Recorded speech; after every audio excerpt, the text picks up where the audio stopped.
Oke, baik teman-teman sekalian, kita akan mulai untuk kegiatan kita pada malam ini, yaitu sharing session tentunya berkaitan dengan beasiswa unggulan ya. Pada malam hari ini, insya Allah kita akan bahas terkait dengan tips and trick esai. Jadi tentunya ini merupakan sesi yang banyak ditunggu oleh dari teman-teman semua, khususnya untuk mempersiapkan berkas esai ya. Nah, karena kita tahu bersama bahwa esai ini memiliki poin yang besar gitu ya. Ya, ini yang kemudian membedakan kita dengan kandidat-kandidat lain seperti itu. Nah, seperti yang telah saya infokan di grup sebelumnya dan juga mungkin telah saya kirimkan ke email teman-teman sekalian, jadi di situ sudah ada pemateri kita pada hari ini. Insya Allah kita malam ini akan ditemani sharing session nih dengan dua pemateri yang berpengalaman dan juga merupakan awardee beasiswa unggulan seni itu sendiri. Nantinya ada Mbak Alivia, kita bisa dipanggil Mbak Rini ya. Kemudian ada eh, Mas Izul Kiram. Nah, ini dua awardee ini insya Allah malam ini akan membagikan tips-tips khusus dalam pembuatan esai ya. Bagaimana membuat esai teman-teman jauh lebih menarik, jauh lebih diperhitungkan untuk diterima atau dipertimbangkan sebagai awardee beasiswa unggulan. Seperti itu. Jadi untuk malam ini dua agenda kita yaitu sharing session nanti dari Kak Alif Rini dulu pertama mungkin, kemudian yang kedua dari Kak Izul ya, seperti itu buat teman-teman. Nah, untuk teman-teman nantinya jika punya pertanyaan boleh langsung ya, mungkin sementara materi Kak atau sebelum itu bisa di screenshot, bisa di ini, bisa di drop aja di kolom komentar ya. Biar walaupun sementara materi nanti kita bisa bahas pada saat sesi Q&A gitu. Dan juga mungkin bagi teman-teman yang eh, bisa untuk menyalakan kameranya mungkin bisa ya, untuk menyalakan supaya diskusi kita malam ini lebih hidup lagi dan juga teman-teman bisa menyimak materi langsung nih dari pemateri-pemateri keren pada hari ini. Oke, teman-teman sekalian, kita langsung saja mulai ya untuk materinya. Kita sudah menunggu mungkin kurang lebih 15 menit tadi untuk menunggu teman-teman yang belum join. Mungkin saya sapa dulu nih ke pemateri pertama kita, Mbak Arini. Assalamualaikum Mbak, selamat malam. Waalaikumsalam warahmatullah. Ya, Suara sama-sama. saya terdengar? Ya, terdengar kok Mbak, terdengar. Nih, Oke. gimana kabarnya Mbak? Sehat-sehat ya? Iya, alhamdulillah sehat. Alhamdulillah. Nah, ini saya spesial nih memang untuk mengabari Mbak Rini ini untuk bisa sharing dengan teman-teman nih karena eh, banyak juga ini padat ya sebenarnya padat juga jadwalnya. Baru sempat untuk mungkin meluangkan waktu di bersama teman-teman kali ini. Jadi spesial nih saya undang Kak Rini ini untuk sharing dengan teman-teman. Nanti teman-teman mohon dicatat baik-baik ya saran-sarannya, kemudian penjelasan materinya dan juga siapkan pertanyaan teman-teman untuk ditanyakan ke Kak Rini. Oke Kak, mungkin saya persilakan aja Kak ya untuk bisa nanti membawakan materinya. Jika ada materi yang ingin dibagikan, boleh silakan. Nanti saya akan berikan kesempatan untuk bisa menjadi co-host juga. Oke, sudah Kak, bisa langsung saya screen Kak ya. Oh, sebelumnya mungkin saya izin perkenalan dulu, hampir lupa nih. Sambil Karini mempersiapkan materinya, ya, sambil Karini mempersiapkan Oke. materinya, boleh disiapkan. Jadi Karini selain merupakan awardee beasiswa unggulan di tahun 2018 Kak ya. Ya, benar ya, 2018. Nah, 2018 juga itu Iya, benar. juga eh, mbaknya ini punya beberapa penghargaan nih. Kalau saya baca semua kayaknya ini makan banyak waktu ya. Banyak diantaranya menang banyak nih lombanya, lomba debat juga ya, karya tulis juga, bisnis plan juga saya lihat di sini dengan fokus mungkin di bidang ekonomi ya dan accounting seperti itu. Nah, pokoknya Iya. banyaklah pengalaman kakak ini yang bisa kita dengarkan nanti khususnya untuk bagian tips, esai, dan trik apa yang kira-kira kita gunakan. Oke, langsung aja Mbak Arini, tempat dan waktu saya persilakan. Time is yours. Oke, baik. Terima kasih Kak Farid untuk kesempatan yang telah diberikan. Baik teman-teman semua. Assalamualaikum warahmatullahi wabarakatuh dan selamat malam. Warahmatullahi wabarakatuh. Oke, baik. Senang sekali rasanya pada malam hari ini bisa bergabung dengan teman-teman semua. dengan mungkin ya sekarang lagi weekend ya teman-teman, yang sebenarnya kalau lagi weekend tuh banyak mungkin yang lebih prefer menghabiskan waktunya untuk ya kongko-kongko di luar dan lain-lain. Tetapi saya sangat mengapresiasi teman-teman semua yang di tengah waktu dan godaan banyak ini ya ketemuan di luar mungkin sama teman-teman, tapi teman-teman di sini memilih untuk bisa join pada meeting kita pada malam hari ini. So, teman-teman semua, seperti yang sudah dimention sama Kak Farid tadi di awal, bahwa di kesempatan kali ini saya akan sharing ke teman-teman semua seputar pengalaman saya sebagai alumni dari URD Beasiswa Unggulan dari Kemendikbud itu sendiri. Oke, so di sini saya mau tanya dulu sebelum saya mulai ya ininya. Mau tanya ke teman-teman semua yang join di sini, kalau boleh tahu, yang join ada dari jurusan apa dan universitas mana ya? Boleh teman-teman tulis di kolom komentar. Silakan teman-teman sambil Kak Farid, saya izin share ini ya. Em, ada sedikit slide yang ingin saya share. Siap, silakan Mbak Lini. Boleh nih Oke. teman-teman absen dong dari jurusan mana? Nah, itu ada Kak, Boleh, boleh, manajemen. teman-teman. Oke, ada dari manajemen Universitas Lampung. Wah, pendidikan matematika UNY. Nice. And then, apalagi pendidikan biologi Universitas Negeri Malang. Wah, wah, Maba S2 Ilkom UB. Wah, ini pada jauh-jauh semua ya, teman-teman. Tetapi, ya, itulah kelebihan meeting kita pada malam hari ini. Jadi, di antara banyak universitas-universitas yang ada di Indonesia. Nah, pada malam hari ini sangat spesial kita bisa bersama-sama saling bertukar informasi mengenai beasiswa unggulan itu sendiri. Nah, sedikit informasi ya, mungkin overview sebelum masuk ke tips esainya. Di sini saya ingin membagikan dulu beberapa hal yang sangat penting untuk teman-teman make sure ke dirinya dulu sebelum daftar di beasiswa unggulan itu sendiri. Nah, jadi teman-teman, berbicara mengenai beasiswa unggulan, ini tuh eh, mungkin mirip-mirip dengan beasiswa-beasiswa yang lain. Tetapi khusus untuk beasiswa unggulan itu sendiri, dia di-provide oleh Kementerian Pendidikan dan Kebudayaan Indonesia. Nah, di sini tadi saya lihat ada yang S1, ada yang S2. Nah, mungkin teman-teman di sini udah download ini kan ya, final panduan pendaftaran BU untuk tahun ini. Sudah di-download teman-teman? Oke, sudah ya, mostly sudah, right. Oke, nah, jadi first thing first yang teman-teman harus make sure ke dirinya masing-masing adalah di tahap seleksi awal, di seleksi berkas itu juga salah satu tahap yang banyak banget orang gugur di beasiswa unggulan. So, kenapa bisa tidak tidak lulus, kenapa bisa gugur? Karena mereka tidak memperhatikan dengan jelas apa-apa saja requirement untuk pendaftaran beasiswa unggulan itu sendiri, teman-teman. Nah, jadi di sini teman-teman boleh lihat di slide yang saya share bahwa di sini untuk persyaratan khusus itu sendiri, di sini untuk beasiswa S1 ya, teman-teman bisa lihat bahwa biasanya ya yang butuh waktu lama juga itu adalah yang ini nih, yang nomor 2, memiliki surat penerimaan atau keterangan lulus atau LOA dari perguruan tinggi untuk mahasiswa baru. Nah, jadi di sini untuk teman-teman khusus mahasiswa baru harus di make sure teman-teman udah ada LOA atau keterangan bahwa teman-teman diterima di kampus tersebut seperti itu. Nah, jadi bisa teman-teman minta di kemahasiswaan atau akademik fakultasnya masing-masing. Nah, ini untuk mahasiswa baru.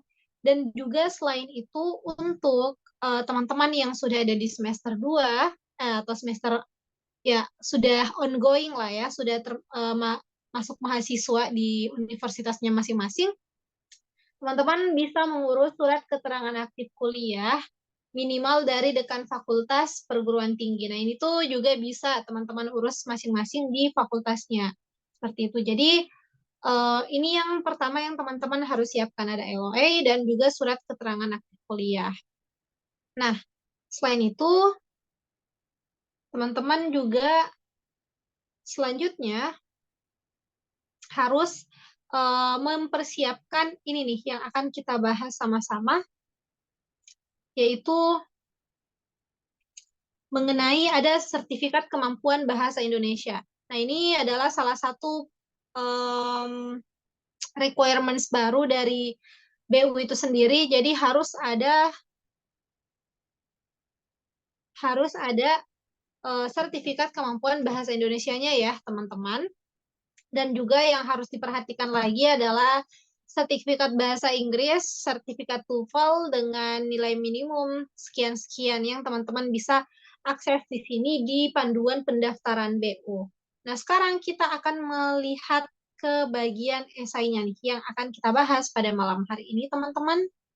Nah, jadi untuk tahun ini tuh BU memberikan tema kepada teman-teman semua untuk ini untuk jenjang S1 ya, untuk menyusun esai dengan tema ini, kontribusiku untuk Indonesia setelah menyelesaikan studi. Nah, jadi esai ini teman-teman adalah poin paling penting yang teman-teman harus persiapkan dengan baik. Kenapa? Karena esai ini bukan hanya digunakan pada saat seleksi di tahap 1, di tahap pemberkasan, tidak. Tetapi esai ini yang akan menjadi bahannya pewawancara kita nanti kalau misalnya teman-teman lulus di tahap 2. Jadi nanti pada saat lulus di tahap 2 itu bukan cuma kita ditanya-tanya sama interviewer kita, tidak. Tetapi mereka akan ngeprint, akan melihat esai yang sudah kita tulis dan kemudian akan ditanyakan kembali ke kita. Nah, jadi itulah mengapa si esai ini adalah hal yang paling penting, teman-teman. Jadi jangan sampai nih ya, teman-teman hari ini tulis di esainya itu adalah saya pengen one day membuat misalnya komunitas A. Nah, kemudian pada saat teman-teman diwawancara sama pewawancaranya nanti pada saat sesi wawancara, teman-teman bilang, saya ingin membuat project B misal. Nah, itu sudah berbeda dengan apa yang teman-teman tuliskan di esai. So, make sure esainya teman-teman itu adalah betul-betul tidak dibuat kebut semalam, bukan sistem SKS teman-teman, tetapi benar-benar itu teman-teman harus bisa merenung dulu di awal. Apa ya yang ingin saya lakukan nanti ketika sudah selesai masa studi. Seperti itu. Nah, itu yang teman-teman harus tanyakan ke dirinya masing-masing nih. Walaupun yang kayak, aduh Kak, saya masih mahasiswa baru, aduh Kak, saya masih semester awal di perkuliahan, saya belum tahu nanti pada saat lulus saya mau ngapain. Tidak ya, teman-teman. Itulah mengapa di sini kita harus membuktikan ini loh pembeda saya dengan orang lain, dengan mahasiswa lain, sehingga saya layak untuk menerima beasiswa unggulan. Nah, jadi bagaimana apa yang harus kita tuliskan di kolom esai kita itu, teman-teman? Ini aku mau share. Esai teman-teman, at least itu terdiri. Yang pertama adalah teman-teman ceritakan dulu tentang background dirinya. Background diri sendiri. Background diri, di sini intinya teman-teman menjelaskan mengenai deskripsi dan latar belakangnya teman-teman.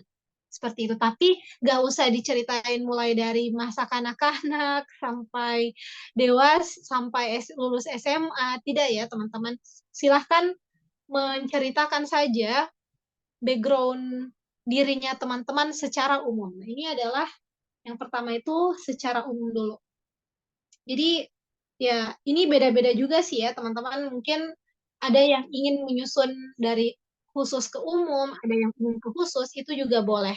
Nah, tetapi kalau dari perspektif saya sendiri, dari pengalaman kemarin, itu saya menuliskan dulu dari background diri secara umum, kemudian nanti mengerucut ke bagian khususnya. Nah, yang saya maksud dengan bagian khusus adalah di sini teman-teman boleh menuliskan secara khusus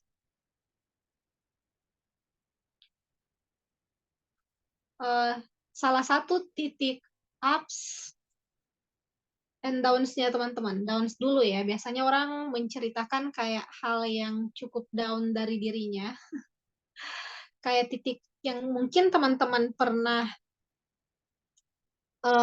mengalami titik paling rendah di pengalaman hidupnya. Terus ya, apa yang teman-teman lakukan dalam menyelamatkan diri teman-teman di masa down-nya itu. Jadi ada titik downs and ups-nya. Jadi di sini bisa dilihat bahwa oh nanti pada ternyata teman-teman ini bukan tipe orang-orang yang gampang menyerah, tidak. Nah, itu bisa menjadi salah satu kunci teman-teman dalam menulis esai.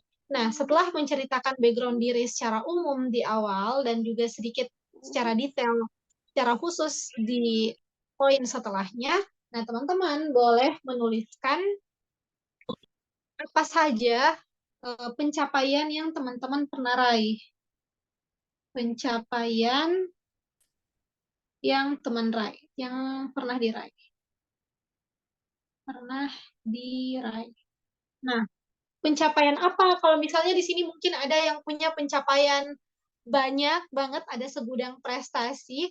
Nah, teman-teman, silahkan memilih saja satu di antara beberapa di antara pencapaian yang pernah teman-teman raih yang kiranya itu nanti relate dengan apa yang teman-teman akan lakukan nanti di akhir seperti itu. Nah, jadi setelah menyusun background dirinya, kemudian menulis beberapa pencapaian yang pernah diraih.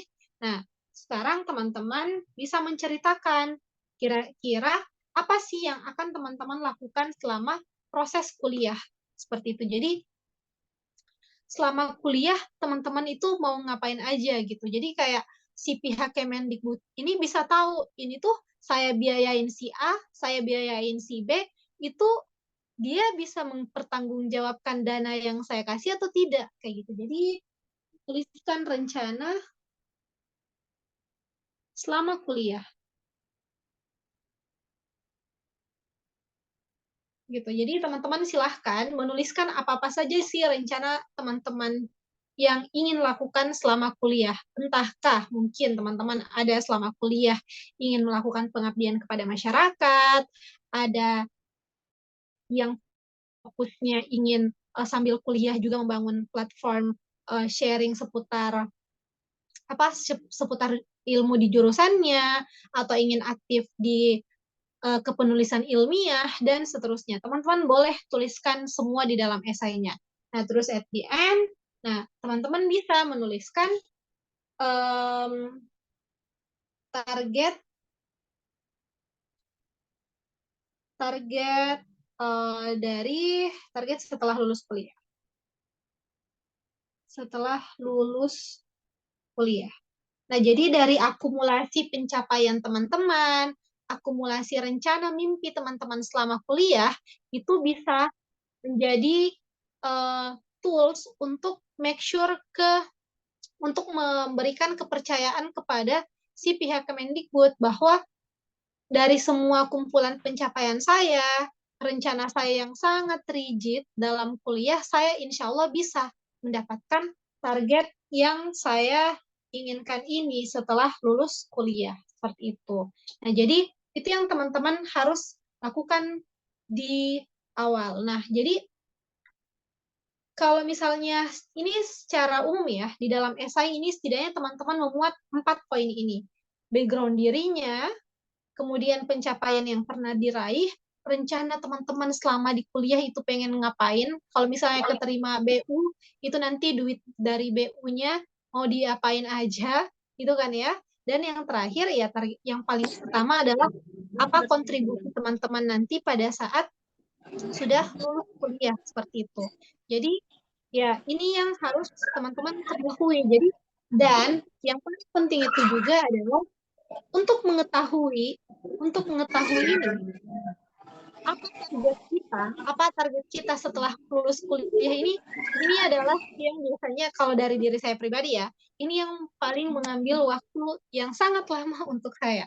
Jadi sampai-sampai kan waktu itu masih semester awal kan ya, teman-teman masih semester awal kuliah yang kayak masih mahasiswa baru banget yang kayak gue mau ngapain nanti kan habis kuliah. Kalau misalnya dulu saya backgroundnya akuntansi ya nanti lulus ya pengen jadi akuntan gitu kan. Nah, tetapi lebih dari itu teman-teman, karena kita di sini ingin mendaftar sebagai award di beasiswa unggulan, sebagai masyarakat berprestasi di beasiswa unggulan itu, ya kita harus membuktikan kita bukan mau lakukan hal yang slow-slow aja gitu. Jadi kita harus menunjukkan apa kontribusi yang bisa kita berikan untuk Indonesia. Nah, jadi dari situlah yang saya lakukan pertama itu adalah riset. Riset ke mana saja Kak tunggu ya sebentar. Jadi kita tuh harus banyak riset teman-teman, baik itu riset ke jurusannya teman-teman. Mungkin di sini ada yang mahasiswa baru, boleh tanya ke senior-seniornya. Kak, nanti misalnya di jurusan tadi ada yang biologi misal, Kak nanti di biologi itu kira-kira eh, konsentrasi jurusannya itu kita apa-apa aja ya, atau nanti pada saat lulus peluang karirnya itu ada apa-apa saja. Nah, jadi itu yang teman-teman bisa riset di situ. Sehingga pada saat menyusun esainya teman-teman bisa tahu, oh kalau misal saya kembali lagi ya ke akuntansi misal. Akuntansi saya kemarin saya tanya-tanya ke senior, ke dosen-dosen mengenai yang pertama apa saja sih konsentrasi yang misalnya kita di antara banyak ya materi akuntansi secara umum, tapi kalau dikelompokkan dalam peta-peta kecil, dalam kelompok-kelompok kecil, yang bisa saya dalami itu akuntansi di bidang apa sih?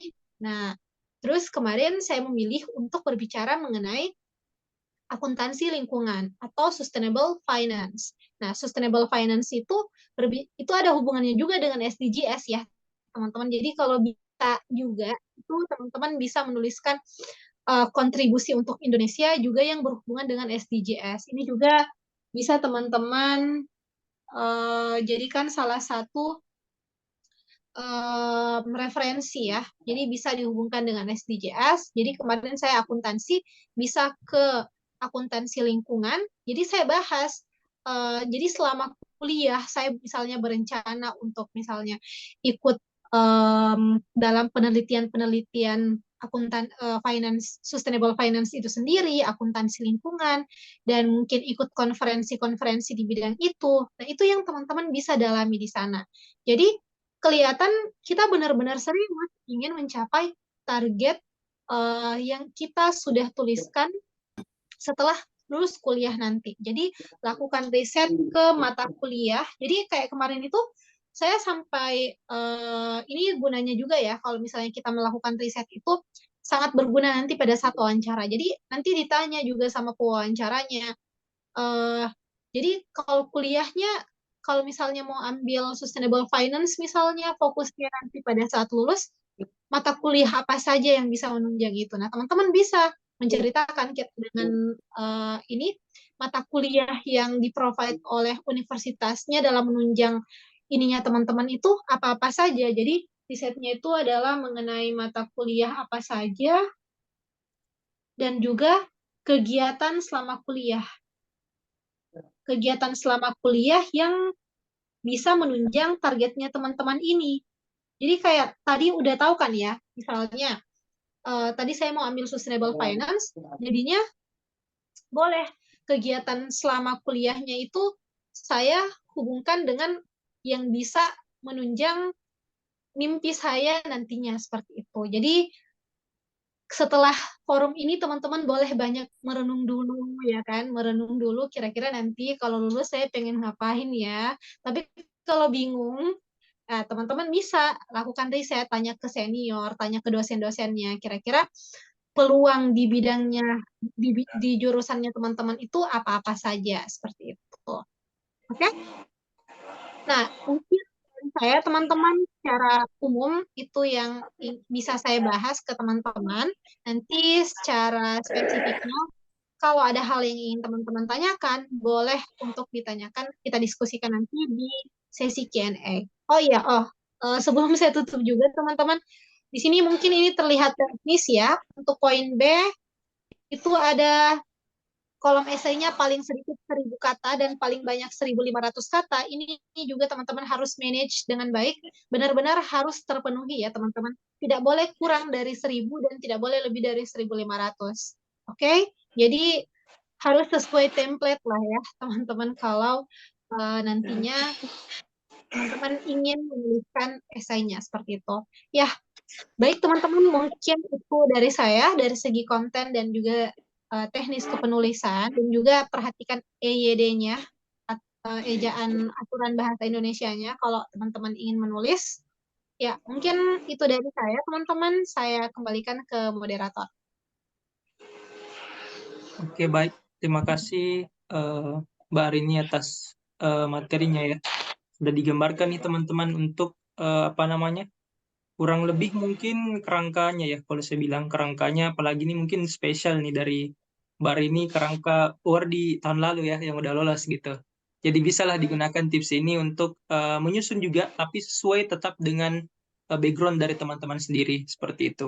Nah ini mungkin kita bisa open dulu ya untuk sesi Q&A yang pertama. Mungkin dari beberapa yang di kolom apa namanya chat kita bisa tanyakan juga. Tapi kita buka untuk 2 pertanyaan dulu lah untuk di Kak Rini, nanti kita berikan kesempatan untuk di pemateri kedua seperti itu. Boleh ya Kak Rini ya, kita tanyakan dulu beberapa. Iya, boleh. Oke, baik. Silakan. Nah, oh ternyata masih ada pertanyaan teknis juga ya ini. Tapi tidak apa-apa kalau apa namanya kita tanyakan aja di sini. Dari Mas Sahib nih. Saya berikan kesempatan Mas Sahib, mau ngomong langsung atau dibacain aja? Saya bacain aja ya. Izin min, saya mahasiswa baru S2. Jika PTN atau PTS saya tujuannya ada di pencarian tujuan beasiswa, apakah bisa daftar beasiswa meskipun PTS yang saya tuju itu akreditasi baik? Nah, gimana itu, Mbak? Wait. Mana ya tadi pertanyaannya? Tunggu. Yang di Ya, Sahib, izin Mas Sahib. saya mahasiswa tujuan ada di pencarian. Jika PTN atau PTS tujuan ada di pencarian tujuan beasiswa, ini ada atau tidak ada ya? Apakah bisa daftar beasiswa meskipun PTS? Ya, jadi teman-teman FYI, untuk beasiswa unggulan itu sendiri, dia itu memberikan kesempatan kepada seluruh mahasiswa, baik itu dari PTN maupun dari PTS. Jadi teman-teman yang dari PTS di sini no worries, teman-teman di sini kesempatan dari beasiswa unggulan itu sangat terbuka lebar untuk teman-teman. Ini ada kan ya di panduan kayaknya.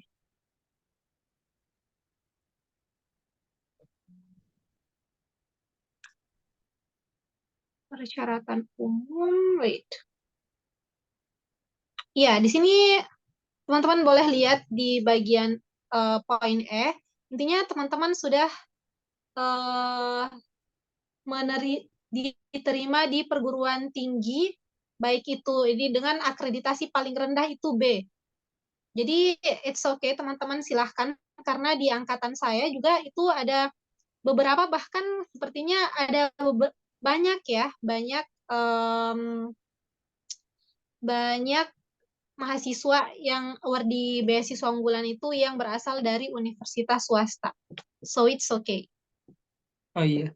Cuma gini mungkin Mbak Rini, ini kan pertanyaan di sini kan kalau di panduan ya dia itu persyaratan baik sekali. Nah ini kalau pertanyaan Mas Saip ini baik saja gitu. Iya baik, Oh, jadi baik cuma saja. baik. Iya, tapi di tujuan mungkin itu bisa kayak gitu kayaknya ya. I see. Iya sih ya, di sini baik sekali ya kalau Iya baik sekali. Jadi antara dia baik dan baik itu dibedakan di sini dia. akreditasi paling rendah baik sulit. Oh, I see. It's news to me by the way. Oke, Gimana ya? nggak apa-apa. Tapi Kita as long as kita coba aja ya. Soalnya we never know teman-teman kalau misalnya kita nggak coba. Tapi karena kemarin itu ada loh beberapa universitas juga yang baru bahkan di Makassar itu masih keterima di beasiswa unggulan. Jadi silahkan dicoba aja teman-teman. Oke, siap. Oke, berarti mungkin itu kita skip aja ya. Atau mungkin boleh ada pengalaman dari Mas Izul nih. Gimana nih terkait dengan itu? Iya, boleh. Boleh. Mas Izul, monitor. Ya, ah, ya. Selamat malam semuanya. Oke, malam. Soal yang itu ya kayak soal akreditasi, akreditasi perguruan tinggi ya, atau prodi. Di sini dia Perguruan tinggi, menyebutkan Kak. UNIF. Univ ya, kalau univ itu eh, kalau yang dari saya lihat barusan ini, jadi kalau misalnya predikatnya itu baik, itu bisa dibilang ada di level eh, 3 dari jadi predikat unggul itu A, predikat baik sekali itu B, dan predikat baik itu ada di C. Jadi Ya, mungkin sebaiknya langsung cek ke kampus untuk memastikan itu perdikatannya A, B, atau C. Soalnya kalau yang umumnya itu dia rata-rata paling standarnya itu dia minimal B gitu. Itu yang setahu saya. oke. Thank you, Kak. Jadi mungkin untuk Kak, siapa namanya, Saip ini nanti boleh dipastikan lagi ya, di riset lagi nih PTN atau PTS-nya. Tapi kalaupun ya mungkin kalau dari saya pribadi, ini udah ada LO ini ya. Apalagi kan persyaratan ya, coba aja nih kayak kata Kak Rini tadi, we never know ya. Jadi coba aja dan maksimalkan nih di berkas-berkas atau item-item berkas yang bisa dimaksimalkan kayak gitu. Tapi kalau masih ada kesempatan riset nanti boleh dicek-cek aja lagi. Oke, nah ini lagi, lanjut lagi ya pertanyaan ke hari ini. Kalau belum ada NIM boleh dikosongkan saja di proposal rencana studinya nggak? Iya, kalau belum ada NIM untuk mahasiswa baru ya, teman-teman, ini boleh ditanyakan dulu ke fakultasnya. Kalau misalnya memang sudah ada, itu alangkah baiknya kalau misalnya memang bisa dituliskan. Tetapi kalau memang belum ada dari fakultas, itu ya nggak apa-apa dikosongkan aja. Tapi kalau bisa ya, kayaknya sekarang bulan Agustus kan ya, itu coba deh ditanyakan ke fakultasnya masing-masing. Biasanya udah mulai apa bisa diminta kalau teman-teman bisa bertanya langsung ke fakultas universitasnya masing-masing. Oke, terima kasih jawabannya Mbak Rini. Nah, ini mungkin udah ada dua pertanyaan ya. Kita mungkin bisa simpan dulu nih pertanyaan. Kita berikan kesempatan ke pemateri kedua, Mas Izul, bukan kurang lebih 10 menitan aja ya. 15 menit kita maksimalkan nanti di Q&A teman-teman. Oke, siap Mas Izul? Ya, siap Kak. Oke, tempat dan waktu dipersilakan untuk membawakan materinya.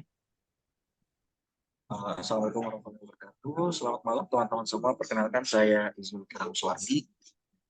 Tadi saya lihat ada beberapa yang dari UNY ya, ada dari UGM. Soalnya saya posisinya sekarang lagi di Jogja dan ya kita semua di sini sama-sama maba.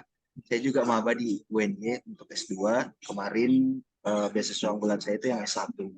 Nah, jadi teman-teman sayangnya saya nggak ada PPT, cuman mungkin saya langsung share aja yang bisa saya share dulu. Jadi kalau bicara soal esai, eh, pada umumnya beasiswa LPDP dengan beasiswa unggulan itu kurang lebih untuk tahun ini itu hampir sama. Saya kemarin sempat coba daftar LPDP, saya lihat struktur esainya kurang lebih sama dengan ini. Dan sama juga bisa dibilang dengan tahun 2019. Nah, cuma sebelum saya lanjut, saya mungkin bagi kasih tahu ke teman-teman dari hasil supervisi kemarin di Makassar bahwa perlu diingat teman-teman bahwa beasiswa LPDP dan unggulan itu berbeda jauh, berbeda dari sumber dananya. Jadi kalau teman-teman tahu LPDP itu pakai dana abadi dan BU itu pakai APBN. Jadi lumayan berbeda. Nah, oke, masuk ke esai pertama dari kita lihat di sini. Membuat karya tulis berupa esai karangan menggunakan bahasa Indonesia dengan ketentuan judul itu tema kontribusiku untuk Indonesia setelah menyelesaikan studi. Nah, ini jauh berbeda dengan tahun 2021. Tahun 2021 itu judulnya Aku Generasi Unggul Kebanggaan Bangsa kalau nggak salah. Cuman kenapa saya bilang ada kemiripan dengan yang tahun itu? Untuk esai saya sendiri itu bisa dibilang menjerumus ke sana, menjerumus tentang penjelasan apa kontribusi dan apa hal-hal lain yang bakal dilakukan begitu. Lalu untuk jumlah kata dan eh, jumlah kata ini bisa dibilang hampir sama dengan tahun lalu juga, ada 1000 sampai 1500. Nah, untuk di poin C itu tahun lalu itu setahu saya waktu saya itu tidak ada penjelasan bahwa di sini itu meliputi deskripsi diri, deskripsi peran, dan deskripsi lainnya. Jadi kalau teman-teman lihat di TikTok kemarin kan sempat FYP ya, banyak beasiswa unggulan. Saya juga sempat kaget bilang, oh beasiswa unggulan mulai disorot ya, disorot, esai-esai awardee-nya udah mulai diupdate. Dan saya lihat beberapa esai itu, saya baru sadar bahwa esai mereka itu sangat berbeda dengan saya. Tapi mereka tetap bisa lulus. Nah, kenapa bisa berbeda? Karena ya ini, tidak ada penjelasan terkait ini di tahun saya kemarin. Begitu. Nah, kita kembali ke judul tema ini. Kalau nggak salah hampir sama ya dengan yang S2. Oh, bedanya S2 itu ada sampai 2000 kata. Cuman kurang lebih isinya sama. Judul temanya sama. Nah, kalau dibilang bicara soal kontribusi ya teman-teman, itu paling pertama adalah kalau dari deskripsi diri dan lain-lainnya, saya izin share pengalaman kemarin. Saya waktu pertama bikin esai saya dan saya lihatkan atau perlihatkan ke teman senior saya yang di Fakultas Bahasa, satu kata dari senior saya waktu baca itu adalah dia bilang saya capek baca esai kamu. Masih paragraf 2 dia sudah berhenti. Dan dia waktu itu jelaskan bahwa ini terlalu panjang, belibet, poinnya dari awal udah ndak ada gitu, terlalu panjang begitu. Nah, jadi teman-teman kalau masuk deskripsi diri itu jangan nggak usah ceritain alasan dia masuk SMA kenapa masuk SMA itu, kenapa milih ini, kenapa milih itu, langsung dijelaskan secara singkat dan padat. Dan kedua deskripsi peran apa yang akan dilakukan. Nah, ini teman-teman untuk bagian ini itu kurang lebih teman-teman direlatekan dengan kampung halaman teman-teman atau lingkungan domisili teman-teman dan jurusan teman-teman sendiri. Nah, kenapa demikian? Pada tahun 2021 kalau nggak salah ya, ya 2021 2022 saya bimbing satu orang, dia itu mahasiswa kedokteran. Dia saya tanya rencananya setelah lulus mau ambil spesialis apa, dan dia bilang dia mau ambil objin. Dia mau ambil objin. Objin itu bisa kalau nggak salah berkaitan dengan kebidanan ya. Dan saya tanya kenapa mau ambil objin, dan dia jelaskan bahwa di kampungnya itu untuk persalinan itu jaraknya, untuk ke tempat persalinan itu bidan dengan pasien itu sangat jauh dan dia sadar bahwa dokter spesialis di bidang itu kurang di daerahnya, jadi dia punya motivasi untuk itu, dan itu yang membuat dia lulus. Dan saya baru lihat bahwa berarti ide yang dikasih masuk atau impiannya itu nggak usah terlalu idealis, maksudnya sampai harus mengubah satu dunia, tapi sekiranya memberikan dampak dan masih logis untuk dilakukan begitu. Jadi kalau misalnya teman-teman misalnya ambil hukum, ambil pendidikan dan lain-lain, diusahakan relate dulu ke lingkungan teman-teman. Kira-kira saya sebagai mahasiswa hukum setelah lulus apa yang bisa saya lakukan untuk kampung saya. Nah, terus pindah ke deskripsi cara mewujudkan peran, itu dibuat yang dinilai itu sebenarnya teman-teman, kalau teman-teman pernah ikut PKM ya, apalagi PKM PM yang bukan kategori yang futuristik ya, tapi yang pokoknya bukan berbicara soal masa depan. Nah, cara mewujudkannya itu harus bisa relate dan bisa terdengar bahwa oh ini bisa dilakukan, meskipun cuma dibaca, tapi kita sudah yakin oh ini bisa dilakukan, ya ini bisa terwujud, nggak butuh waktu sampai 10 tahun atau sampai harus ganti presiden beberapa kali, nggak perlu, tapi setelah lulus dia bisa gitu. Nah, saya izin share essay saya kemarin. Nah, mungkin agak berbeda ya. Cuman salah satu hal yang saya masukkan waktu itu adalah bagian ini. Nah, saya jujur merupakan orang yang kecanduan di media sosial. Tapi saya berani masukkan untuk mengangkat sebuah isu. Saya sebutkan bahwa ya saya orang yang kecanduan media sosial, tapi kecanduan itu saya dapat sesuatu yang berharga. Misalnya, oh saya tahu bahwa pendidikan di Indonesia itu kurang. Kenapa saya angkat pendidikan? Ya karena saya latar belakangnya pendidikan, begitu. Dan angkat beberapa penelitian, hasil PISA dan lain-lain. Dan karena saya pernah masuk Ikatan Mahasiswa Muhammadiyah, ya saya juga angkat beberapa tentang hal-hal Islami. Karena di riwayat itu saya kasih masukan, saya pernah masuk organisasi mahasiswa Islam. Nah, untuk bagian pengaplikasiannya atau solusi yang saya berikan waktu itu sebenarnya nggak terlalu diminta bahwa harus spesifik karena judulnya temanya itu cuman aku generasi unggul kebanggaan bangsa Indonesia. Tidak ada permintaan bahwa oh itu cara mengatasi masalahnya bagaimana. Cuman menurut saya ini masih realistis lah dalam penyelesaian masalahnya. Ada beberapa yaitu 5 tahun membangun sekolah-sekolah berkualitas di desa, terutama 3T, meningkatkan kualitas gizi, mencari model pendidikan yang berkualitas, dan perombakan kurikulum. Nah, salah satu ilmu esai yang saya dapatkan dari senior saya yang alumni Fakultas Bahasa, itu dia bilang bahwa dalam satu paragraf itu diusahakan jangan terlalu panjang. Jadi kan biasa kalau teman-teman ngetik esai itu terutama bagian deskripsi diri ya. Ini yang saya blog ini kebanyakan orang dia ubah jadi satu paragraf. Nah, ternyata kata senior saya itu yang menyebabkan orang bosan baca karena paragrafnya terlalu panjang. Jadi bagaimana caranya? Ya itu diringkas saja jadi sependek mungkin, tapi masih padat. Jadi pindah paragraf, pindah pembahasan lagi, kayak begitu. Jadi biar tidak capek orang baca. Dan itu menurut saya relate karena beberapa kali saya baca novel, beberapa novel yang saya baca itu paragrafnya itu tidak terlalu panjang. Dan pernah saya baca paragraf yang panjang, ya itu lumayan melelahkan. Kita nggak tahu ini ujung paragraf ini di mana. Gitu. Oke, kita kembali ke panduan.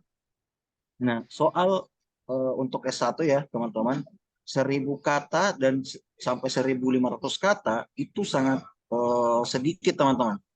Kemarin waktu saya pertama kali bikin, hal yang paling bikin habis penggunaan kata itu ada di deskripsi diri. Kenapa bisa deskripsi diri? Karena teman-teman terlalu mau menjelaskan, terlalu banyak menjelaskan soal diri teman-teman, yang dimana biasanya mereka menceritakan soal perjalanan memilih jurusan itu. Gitu. Padahal bisa disingkat, tapi malah dipanjangkan dan hasilnya poin paling pentingnya yaitu yang ini, 2 ini, itu nggak kebagian gitu atau space-nya udah habis karena udah habis di deskripsi diri. Nah, lalu bagaimana dengan S2? Nah, kalau S2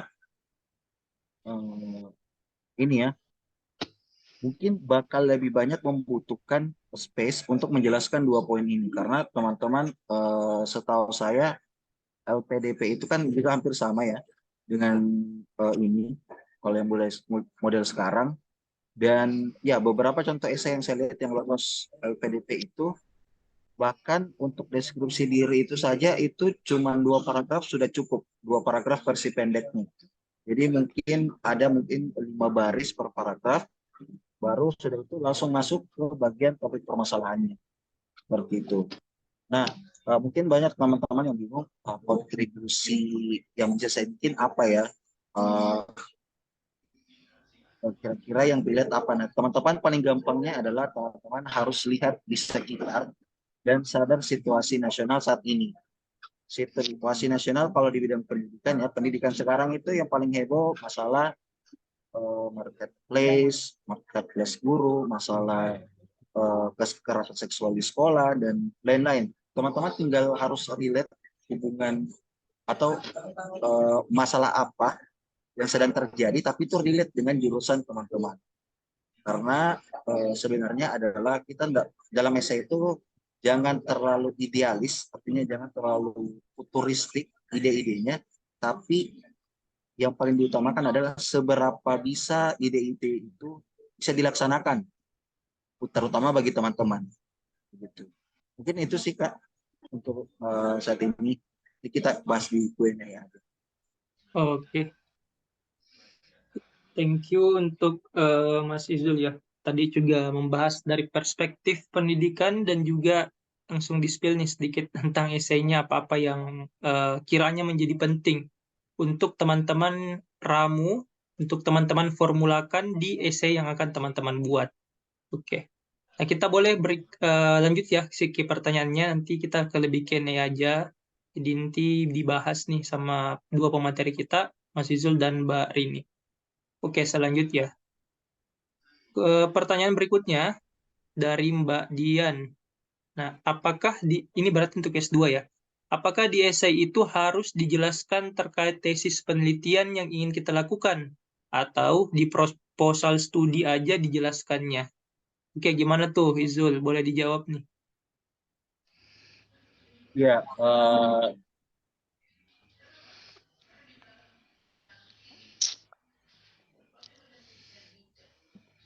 saya yang itu kalau sendiri saya pahami dulu apa tema dari esai ini.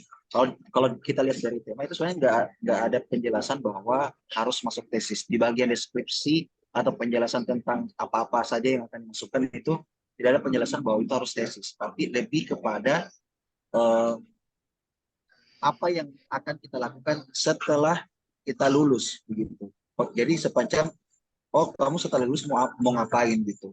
Nah, dan menurut saya kayaknya mungkin nggak perlu dibahas ya soal tesis apa yang mau dimasukin, tapi kalau mau dimasukin juga nggak masalah.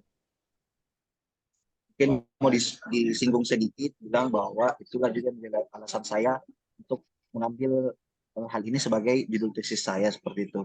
Karena saya pikir yang selalu saya pikirkan ya kalau bagian pemerintahan itu apalagi seleksi beasiswa, mereka nggak mungkin meminta sesuatu di dua tempat sekaligus. Maksudnya dia minta di proposal rencana studi, dia juga minta di esai. Biasanya nggak atau jarang banget ada yang kayak gitu. Seperti itu sih. Oke, oke. Kalau dari Mbak Rini gimana? Iya, tadi benar banget juga yang disampaikan sama Kak Izul bahwa untuk perbedaan antara isi dari esai dan proposal rencana studi itu memang sangat berbeda ya. Jadi kalau misalnya tetap mau dituliskan juga, apalagi untuk rencana penelitian itu tidak perlu secara detail dituliskan di esai. Kalau misalnya memang masih ingin untuk dituliskan, ya usahakan juga kalau misalnya mungkin boleh dituliskan kalau misalnya penelitiannya itu relate dengan nanti mau ngapain gitu. Misal kemarin juga ada yang sempat teman saya dia ingin setelah lulus itu ingin berkecimpung di dunia sistem informasi accounting. Jadi di bidang IT accounting itu sendiri. Nah, kemudian dia juga sempat menuliskan untuk penelitiannya, tapi cuma dia menjelaskan saja secara umum bahwa nanti at the end penelitian salah satu fokus penelitiannya juga itu adalah di bidang IT, di bidang accounting itu sendiri, karena ini akan menunjang juga nantinya ketika misalnya dia lulus kuliah dan ingin mendalami bidang yang kontribusi yang nanti bisa dia berikan seperti itu. Jadi tidak usah dituliskan secara detail dan juga mungkin boleh dituliskan ketika itu ada hubungannya dengan nanti kontribusi yang ingin diberikan seperti itu. Jadi jangan sampai kita rencana tesisnya misalnya mau A, tapi nanti pada saat rencana lulusnya ternyata mau kerjakan B. Jadi kayak buang-buang waktu untuk menuliskannya di esai seperti itu. Itu mungkin dari saya. Oke, Kak. Jadi seperti itu ya, Kak Dian ya, untuk penjelasan terkait dengan esai dan juga tesis mungkin di rencana studi. Oke, next. dari Mbak Dewi. Izin bertanya, di esai perlu ditulis tentang alasan memilih jurusan kuliah juga apa tidak ya, Kak? Nah, gimana tuh, Mas Izul? Ya, kalau saya sebaiknya memang Tes-tes? kadang untuk itu bahkan di wawancara pun itu bakal ditanya sebenarnya.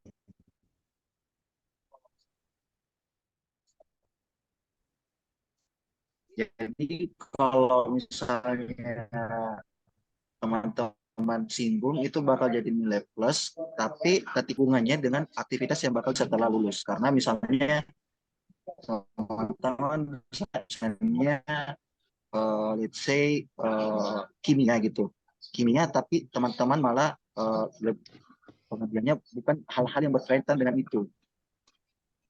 Atau misalnya teman-teman dari pendidikan, tapi pengabdiannya teman-teman malah bahas soal hal-hal yang tidak berbau pendidikan, misalnya tidak menjadi guru atau tidak menjadi tidak ikut menjadi relawan mengajar dan lain-lain. Jadi hubungan antara jurusan dengan apa yang akan dilakukan setelah lulus itu sangat relate. Karena kalau misalnya tidak relate atau tidak ada hubungannya, pasti ya pihak beliau mungkin bakal pikir bahwa terus alasannya dia ambil jurusan ini sebenarnya apa kalau misalnya dia lulus nanti nggak bakal berkaitan dengan itu. Karena teman-teman menjadi BU itu atau award beasiswa ya, itu sebenarnya salah satu ikatan kita dengan seluruh masyarakat Indonesia bahwa saya sekolahkan kamu, tapi kamu harus berguna bagi bangsa. Kayak kita disekolahkan orang tua, tapi harus bisa banggain mereka juga.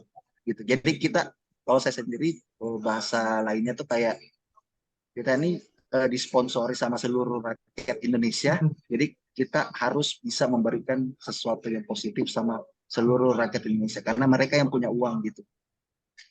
Kayak gitu sih Kak. Oke, thank you jawabannya. Ya, sepakat itu betul kata Mbak Izul tadi. Ini kita udah ada MOU ya, MOU dari beasiswa juga. Dengan kata lain nanti kita akan berkontribusi gitu ya. Jadi semacam mungkin moral responsibility sih.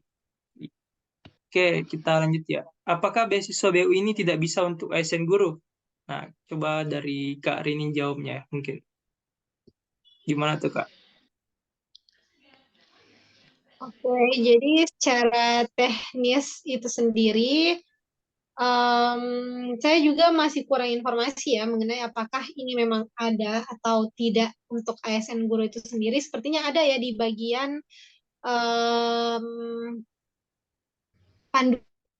panduan pendaftaran BU. Let's see, tunggu sebentar. Kayaknya ini itu bisa dibaca ya di situ teman-teman. Ini beasiswa unggulan itu untuk siapa saja. Kan kalau mungkin LPDP ada ya yang dimention memang juga untuk ASN. Nah, di sini juga ada kok untuk beasiswanya itu Oke, Oke, kalau untuk saya, tidak ada ya. Kita baca dulu biar apakah untuk ASN juga ada atau tidak. ya, untuk Di sini yang tidak boleh, oh ya, ya betul. yang tidak boleh itu cuma yang berstatus sebagai dosen, guru vokasi, tenaga kependidikan, dan pelaku budaya. Itu yang dilarang dalam persyaratan umumnya. Seperti itu. Atau mungkin ada teman-teman yang tahu juga boleh. Ya, kalau untuk itu sih ya kemarin juga saya untuk ikut Bapak nama sosialisasi langsung dari Pak Kahar. Jadi beliau langsung mengarahkan jika memang ada dari tenaga pendidikan, kemudian guru, dosen itu diarahkan ke beasiswa BPI.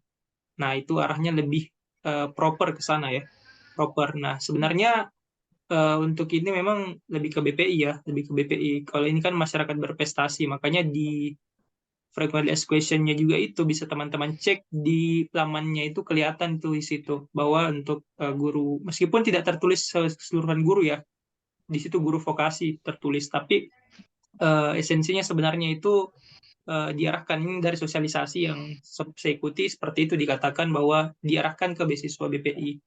Tapi kalau memang mau lebih detail, lebih jelasnya lagi untuk memastikan, silahkan konfirmasi ke bagian helpdesk-nya atau email ke sana. Nah, itu mungkin dari penanya tadi, siapa namanya tadi, dari Pak ini, bisa tanya langsung ke helpdesk-nya, jadi lebih jelas informasinya. Tapi sepengetahuan saya seperti itu, dan juga mungkin dari Mbak Rini, bahwa itu diperuntukkan untuk yang masyarakat berprestasi saja. Seperti itu mungkin ya Pak Andi Faisal, seperti itu. Oke, next. Pertanyaan berikutnya, saat menulis esai, ketika membahas kelemahan diri, adakah hal yang sensitif untuk disinggung ketika menulis, sehingga tidak menjadi bumerang untuk pelamar BU? Nah, mungkin dari Izuldi sendiri boleh dibantu jawab mungkin. Ya, sebenarnya kalau kita bahas soal kelemahan diri ini umum banget ya, apalagi di wawancara itu bakal ditanya. Nah, sebenarnya kalau di kelemahan diri itu teman-teman, ketika kita bahas soal kelemahan itu setiap mungkin kita nyiapin cara menyelesaikan atau cover kekurangan itu, karena ya kita juga tahu teman-teman pasti bakal mikir lah ya, kalau kita sebutin kelemahan, ya kita semua pasti punya kelemahan dong yang paling parah gitu. Tapi kalau teman-teman sebutin kelemahan yang setidaknya tidak cocok untuk BU, sebaiknya jangan. Misalnya kelemahan, oh teman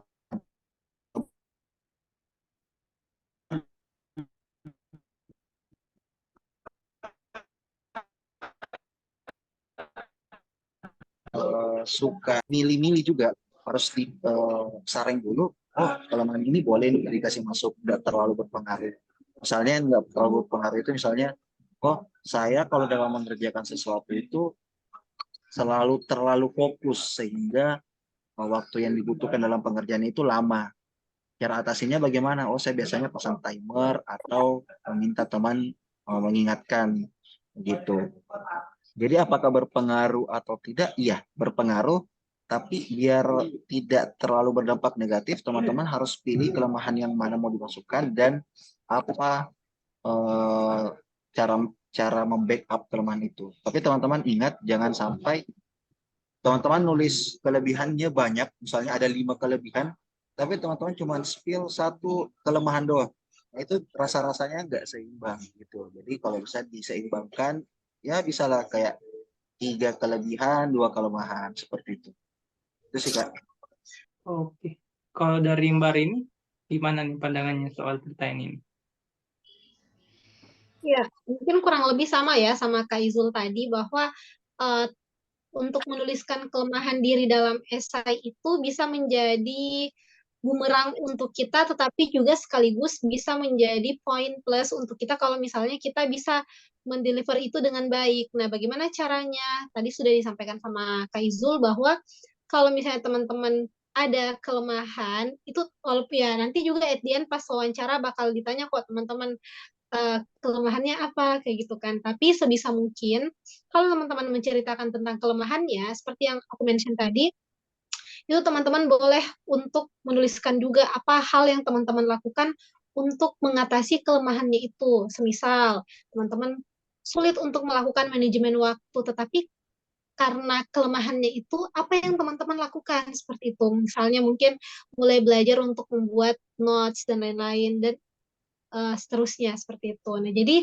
teman-teman bisa untuk share informasi itu ke dalam esai atau semisal mungkin teman-teman di awal adalah orang yang tertutup, sulit untuk bersosialisasi, tetapi karena teman-teman tahu bahwa teman-teman itu sangat dibutuhkan oleh masyarakat Indonesia, perlu untuk melakukan kontribusi sehingga teman-teman memaksa dirinya mencoba untuk keluar dari zona nyamannya itu dengan misalnya mengikuti berbagai organisasi dan kegiatan-kegiatan yang lain. Itu teman-teman boleh untuk ceritakan. Yang jelas harus balance ya teman-teman. Jangan sampai cuma dituliskan kelemahannya tanpa menuliskan apa ya hal yang teman-teman lakukan dalam mengatasi kelemahannya itu seperti itu. Jadi dan itu bisa jadi poin plus kalau teman-teman bisa mendeliver itu semua dengan baik di dalam esai. Ya mungkin itu dari saya kemudian ke Farid.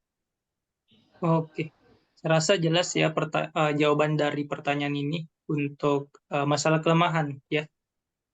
Saya tips juga mungkin tips umum yang biasa membantu kita untuk lebih mudah atau lebih enak dalam menceritakan kelemahan itu metode STAR.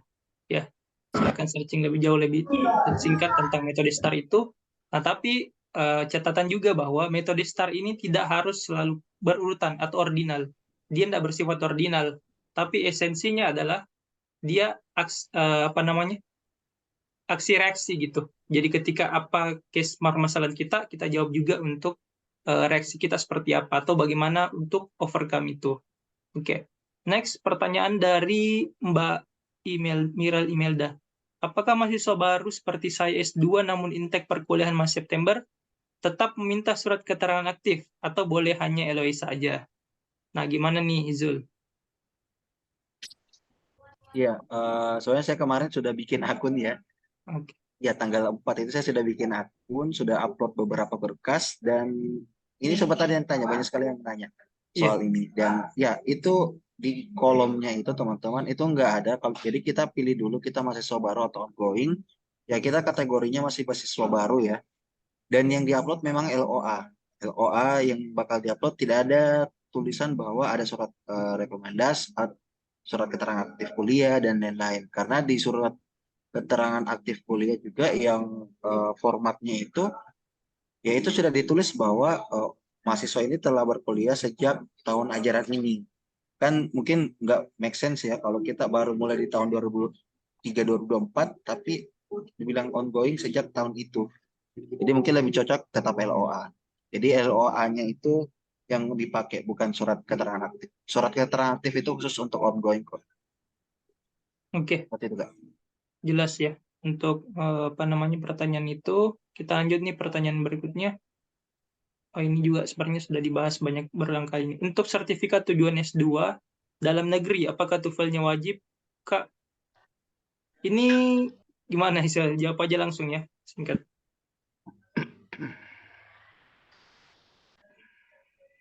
Iya, Kak. Ya, ini sebenarnya kalau teman-teman tahu ya, beasiswa unggulan itu kan direncanakan buka tanggal 1 ya. Tanggal 1 dan tanggal 29 kalau nggak salah itu sudah ada pengumuman, panduannya juga sudah keluar dan sempat direvisi. Saya kira revisinya bakalan soal itu, ternyata enggak. Nah, eh, kalau jadi perlu saya kasih tahu teman-teman bahwa di supervisi Makassar kemarin menjelaskan bahwa BU itu memang mencari orang-orang yang memang niat sekali untuk mendapatkan beasiswa ini. Jadi memang perjuangannya nggak main-main. Nah, salah satunya apa? Ternyata yang disebutkan adalah seberapa paham dia dengan panduannya itu. Dan saya sempat juga terkecoh bahwa diminta surat TOEFL, tapi di bagian bawah dijelaskan bahwa TOEFL-nya ini untuk yang tujuan luar negeri. Begitu. Jadi teman-teman untuk yang S2, TOEFL ini sifatnya tidak wajib kalau kita dalam negeri. Cuman kalau teman-teman misalnya skornya itu bagus atau di atas standar yang ditempatkan, ya itu bisa tetap dipakai. Kenapa bisa tetap dipakai? Ya itu bisa menunjang teman-teman untuk terpilih. Cuman teman-teman harus terima konsekuensi kalau misalnya nanti diwawancara bakal ditanya pakai bahasa Inggris. Seperti itu. Karena ya si penyeleksi juga mau ngecek ini tuvelnya bukan hasil Photoshop kah atau memang asli gitu. Tapi kalau memang ada sebaiknya digunakan. Gitu aja Oke, sih, Kak. thank you Zul untuk penjelasannya. Jadi ya apa ya, salah satu hal juga yang saya pelajari teman-teman ketika mendaftar beasiswa itu kepada teman-teman sekalian, tips paling penting, selalu biasakan sebelum kita meriset mendalam atau deeper researching itu, kita baca panduan dulu deh sendiri, baca panduan. Karena kenapa? Pertanyaan-pertanyaan dasar yang ketika kita mau deep searching itu, kalau kita tidak bisa baca panduan, itu nanti terjadi miskonsepsi. Ya, miskonsepsi karena kita belum tahu secara keseluruhan. Makanya belum apa-apa, ini TOEFL wajib nggak? Ah, ini contoh real case yang saya alami. Saya ingat betul, oh ya, ini baru ini Mas Izul, BU fix buka kapan? Kapan nih? Pertama kali buka? Tahun berapa? Pertama, maksudnya BU rilis pertama kali gitu. Ya, BU angkatan pertama lah wordingnya. Kalau saya kurang tahu sih Kak, cuman dia dari tahun 2008, sebelum tahun 2018 itu sudah ada sih. Soalnya Oke. di prodi saya ada yang alumni 2018. Ya, siap. Nah, ini saya mau share sedikit ya. Saya ingat betul ya, waktu itu tahun 2017, info BU ini sudah ada.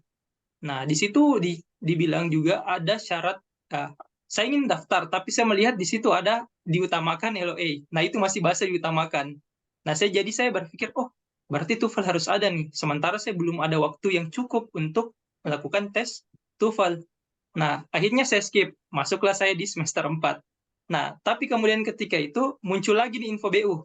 Nah, pada waktu itu saya tanya ke adik saya, bilang, nih coba daftar beasiswa ini. Saya nggak tahu wajib atau nggak TOEFL. Nah, ternyata waktu dia daftar nggak pakai TOEFL dan lolos. Nah, jadilah adik saya itu award di BU angkatan pertama. Nah, pelajarannya apa teman-teman sekalian? Baca panduan dulu. Jadi pertanyaan seperti ini untuk jelas ya. Jadi untuk TOEFL dia diutamakan. Bahasa diutamakan itu perlu teman-teman garis bawah, berarti tidak menjadi wajib. Nah, jadi yang wajib itu adalah UKBI, uji kompetensi berbahasa Indonesia, yang wajib untuk semua tingkatan, baik dalam negeri, luar negeri, S1 sampai S3. Nah, untuk TOEFL diutamakan ya untuk luar negeri saja, diwajibkan untuk luar negeri. Tapi seperti yang Izul bilang tadi, kalaupun teman-teman mau untuk lampirkan sebagai penunjang, silahkan. Dengan syarat juga ya mempertanggungjawabkan begitu. Misal ditanya dalam bahasa Inggris ataupun hal-hal lain yang butuh untuk dijelaskan lebih. Nah, jelas ya untuk TOEFL. Jadi ya, tadi selamat ya untuk yang ternyata nggak pakai TOEFL ya. Iya, nggak pakai TOEFL. Tetap semangat ya. Peluang Anda semakin besar. Mungkin sedikit Kak. Oke, silakan. Ya, jadi memang waktu rilis tanggal 29 ya, saya sudah pernah ikut TOEFL sebenarnya. Dan saya agak kaget pas kalau waktu sebelum ini tanggalnya diubah ya, meskipun sekarang ternyata durasinya tetap sama. Jadi BU angkatan 2020 itu bisa dibilang ada sebulanan kita dikasih waktu untuk registrasi 2 bulan atau sebulan atau 3 mingguan. Dan waktu rilis ini itu saya sempat agak agak ketawa sedikit karena teringat dengan kata-kata tim BU waktu supervisi yang bahwa kita cari orang yang betul-betul memang mau beasiswa ini. Beasiswa BU itu teman-teman itu informasinya nggak semudah mendapatkan informasinya UPDP.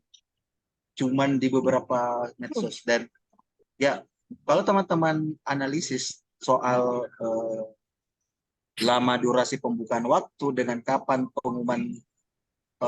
waktu pembukaannya diumumkan, itu teman-teman saya rasa untuk baru mau tes TOEFL itu teman-teman nggak bakal punya waktu.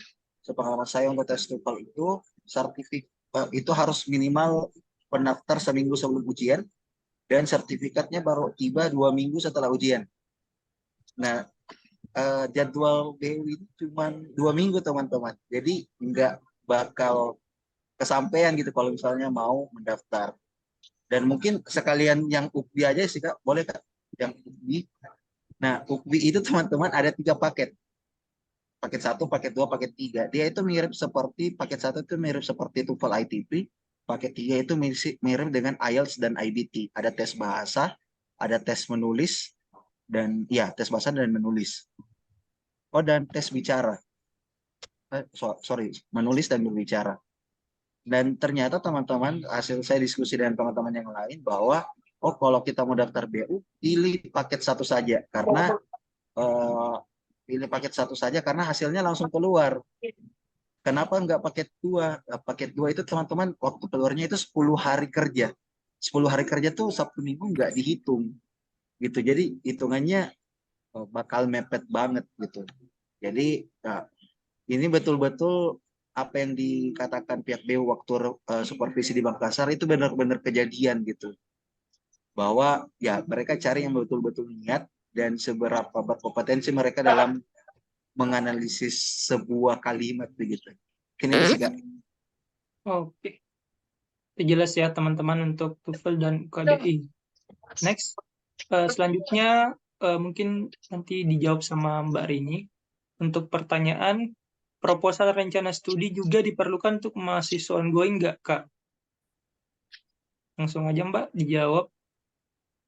Ya, kalau untuk proposal rencana studi sendiri, saya kemarin waktu pas daftar itu tergolong sebagai mahasiswa yang ongoing dan ya saya melampirkan proposal rencana studi itu. Jadi memang menurut saya juga itu salah satu hal yang penting juga karena nanti pada saat wawancara juga tetap ditanyakan juga selama kuliah rencana studinya seperti apa dan seterusnya. Jadi kalau dari pengalaman saya pribadi seperti itu ya, tetap dipersiapkan untuk proposal rencana studinya.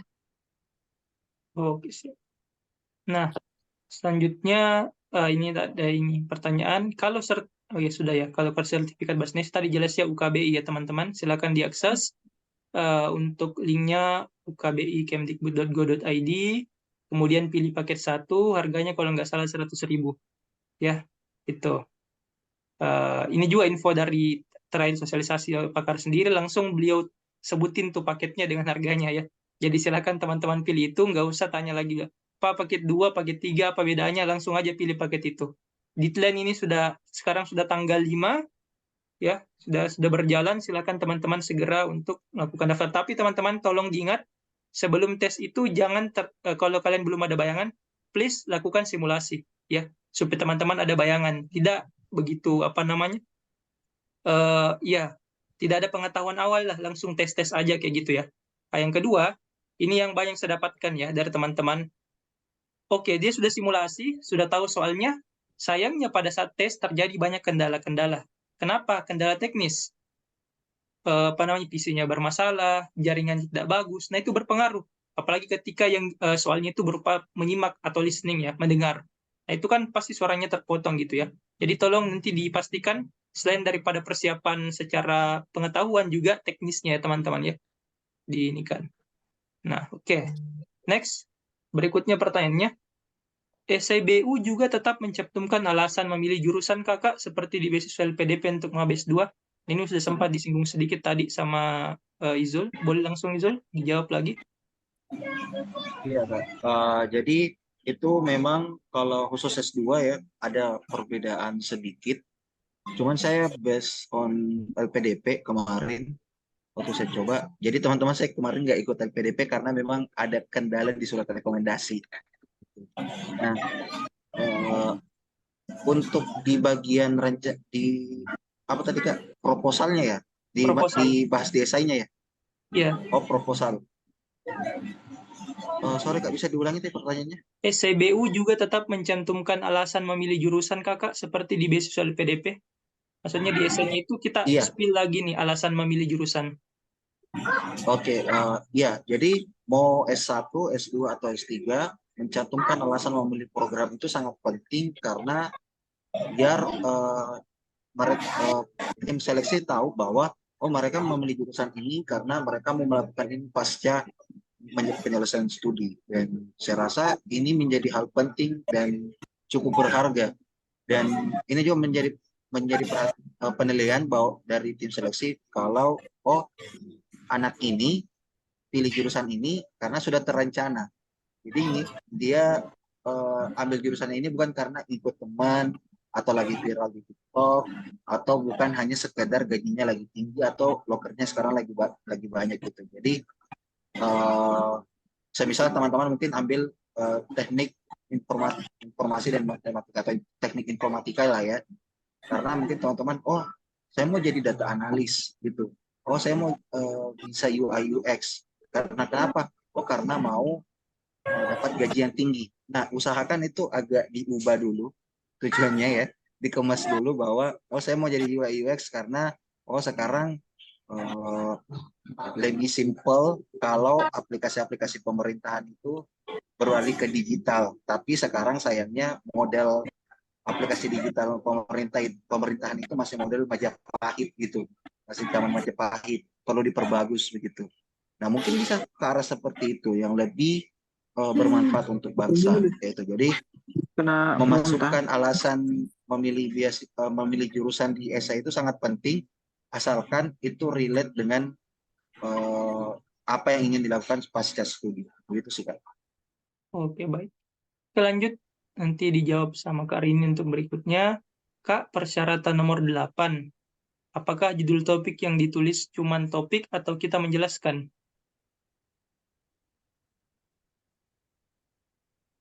persyaratan nomor 8. Tunggu, yang ini tentang apa ya? Tentang esai kah? Proposal, Sepertinya tunggu, esai tunggu, ini. saya cek dulu ya. Sepertinya esai. Saya, wait. Nomor 7. Oh, ini lebih, mungkin ini untuk S2 ya, Kak Lili ya? Soalnya kalau S1 itu poin nomor 7-nya tentang esai, tidak ada nomor 8. Tapi mungkin S2 ya. Yes, Ya, dua. jadi kalau untuk S2 di poin 8 itu mengenai rencana studi, apa apakah judul topik yang ditulis cuman topik atau kita menjelaskan ya. Jadi pada saat menuliskan ini kemarin untuk eh, rencana studinya itu sendiri, kita tuliskan sesuai dengan apa yang diminta di proposal rencana studi itu sendiri. Jadi bukan cuma kayak menuliskan topiknya apa, tetapi di sini kita juga diminta untuk menggambarkan alasan mengapa memilih misal pertama bidang itu. Kemudian topik yang kita tulis itu secara umum diberikan overview-nya. Jadi kayak setelah menuliskan judulnya, itu juga boleh untuk ditambahkan semacam overview dari judul penelitian yang ingin kita tuliskan seperti itu. Kemudian rencana studinya, jadi dilampirkan juga apa-apa saja mata kuliah yang diambil mulai dari semester awal sampai semester akhir, dan nantinya ini semua disatukan. Jadi teman-teman juga ini ya, jangan cuma menuliskan kayak oh iya topiknya judulnya aja gitu. Enggak ya. Jadi kalau misalnya teman-teman bisa untuk menuliskan membuat overview secara umum mengenai topik penelitiannya, tesisnya itu boleh juga dituliskan secara rigid di sana.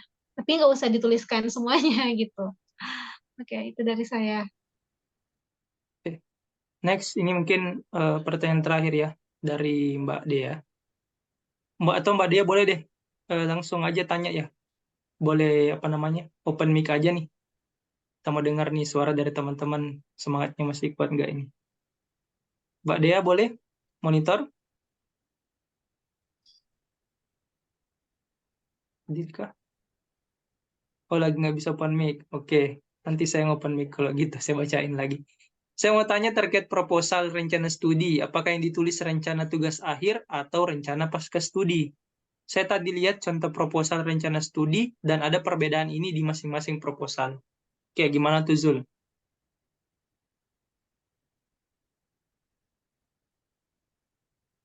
Ya, jadi sebenarnya di BU sendiri sejauh saya pantau itu di tahun 2020 dan 2021.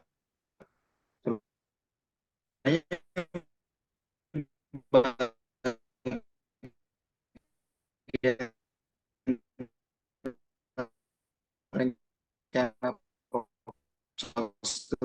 ini bisa dibilang isinya lengkap. Jadi saya harus riset soal model kurikulum prodi saya di semester 1 ada kuliah apa saja, dan saya merencanakan bahwa oh di semester ini saya mau ambil ini. Terus jadi nanti masa kuliah saya sekitar segini, judul skripsi saya segini. Cuman sayangnya nggak tahu kenapa di pertengahan proses pendaftaran itu hilang. Kolomnya itu tiba-tiba hilang gitu. Dan di 2021 pun kejadiannya begitu. Cuman untuk saat ini sepertinya BU sudah dapat titik terang ya, gitu dimasukkan di mana dan itu dimasukkan di S2. Kalau pertanyaannya apakah yang ditulis rencana tugas akhir atau rencana pasca studi, jawabannya itu untuk rencana pasca studi itu ada di esai. Jelaskannya di esai.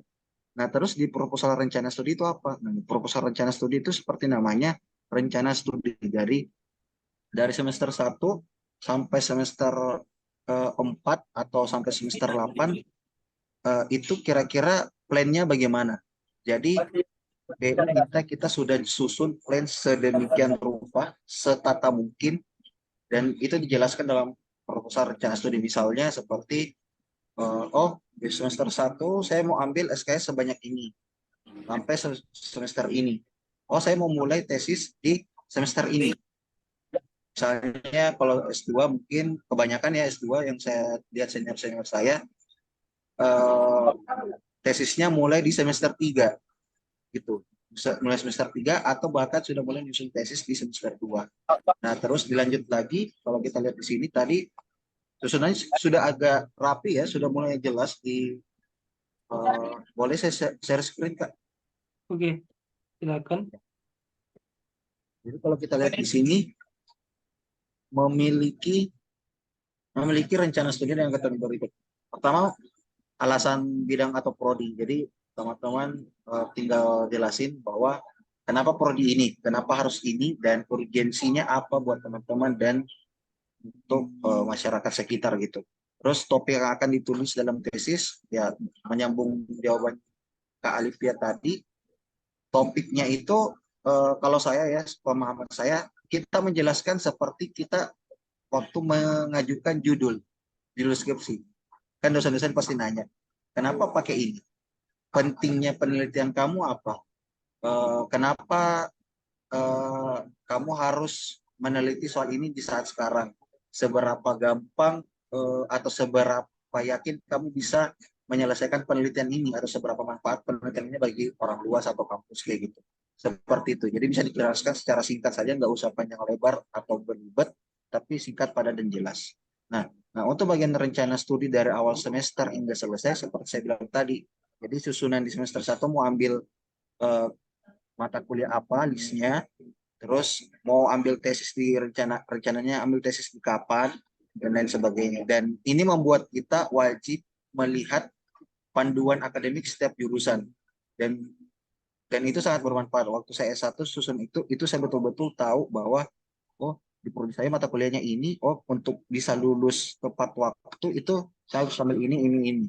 Jadi kita harus tahu mata kuliahnya apa saja dan syarat SKS yang harus dilulus itu berapa.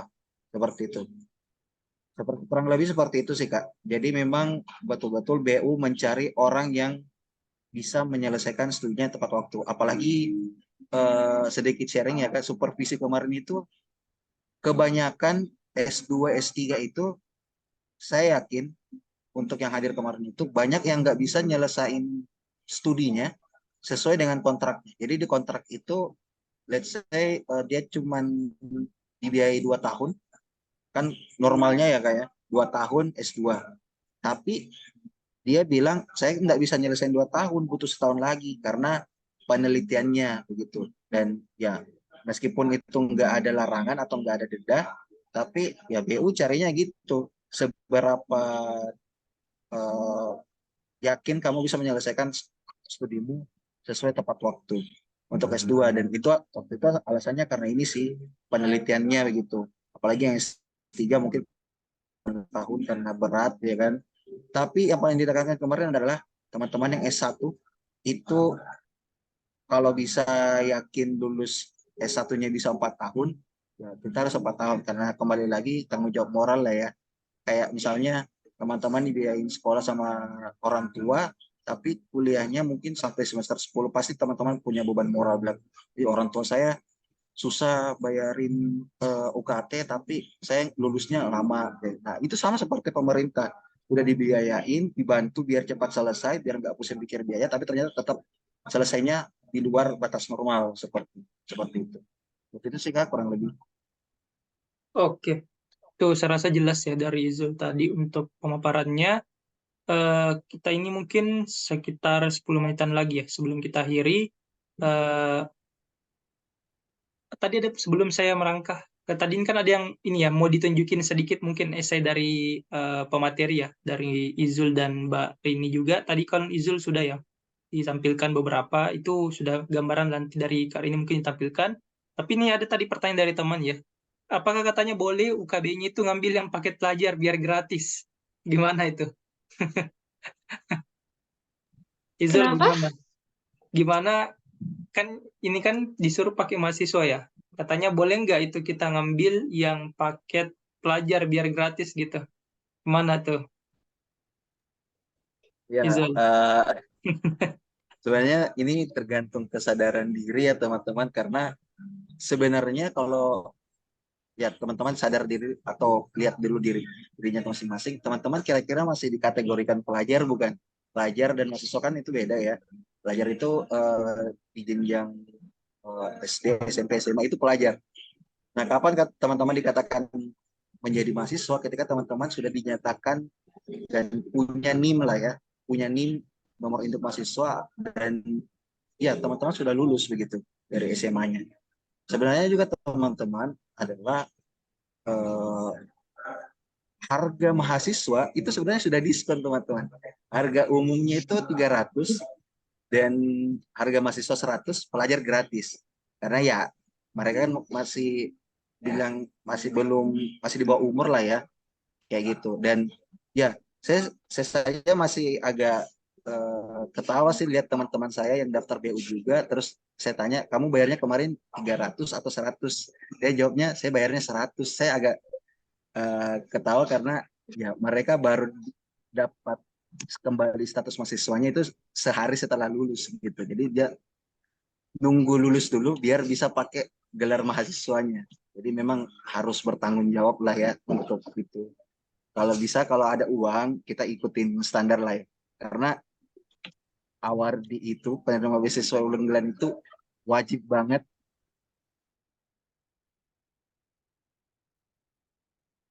ya. Kita saja pernah melanggar itu. Saya meskipun dia tukang beca tapi dia bayar pajak, ini dia yang biayain saya ini. Saya selalu menganggap diri saya seorang awardi. Bahkan di skripsi saya bilang saya berterima kasih kepada seluruh wajib pajak se-Indonesia karena mereka yang biayai saya. Dan itu pasti ada beban moralnya sih. Jadi balik lagi ke tanggung jawab moral masing-masing. Saya bisa mungkin kalau masih ada uang dan nggak bakal goyang, ya kan? Ya kita ikutin prosedur aja, seperti itu kan. Oke, siap. Baik. Nah, ini nanti Mbak Rini sebelum memperlihatkan ya esainya, nanti mungkin kita berikan deh 2 pertanyaan terakhir ya sebelum kita tutup. Plus juga nanti mungkin ada tips and trik terakhir dari kedua pemateri terkait dengan persiapan pendaftaran esai di beasiswa unggulan tahun ini. Oke, mungkin saya berikan kesempatan kepada Mbak Rini untuk menampilkan esainya. Inti-intinya aja Kak Oh ya, diperjelas. boleh tunggu sebentar ya, soalnya saya join pakai Oke, HP, terus filenya ada di aman. laptop saya. Oke, kalau gitu teman-teman nih, silakan yang mau raise hand silakan ya. Langsung aja kita beri kesempatan yang mau raise hand silakan untuk 2 pertanyaan terakhir nih. Jarang-jarang ini kita ada kesempatan ngomong langsung dengan ORD, kemudian juga eh, punya pengalaman-pengalaman terkait itu, silakan yang mau langsung bertanya langsung raise hand aja ya. 2 pertanyaan terakhir. Nah, ada nggak? Kalau nggak ada nanti kita persiapan aja setelah lihat eh live essay dari Mbak Rini, kita bisa langsung dengarkan tips and trick. Oke, ini boleh mungkin Mbak Dian ya, langsung aja eh, mungkin bisa pakai open mic-nya.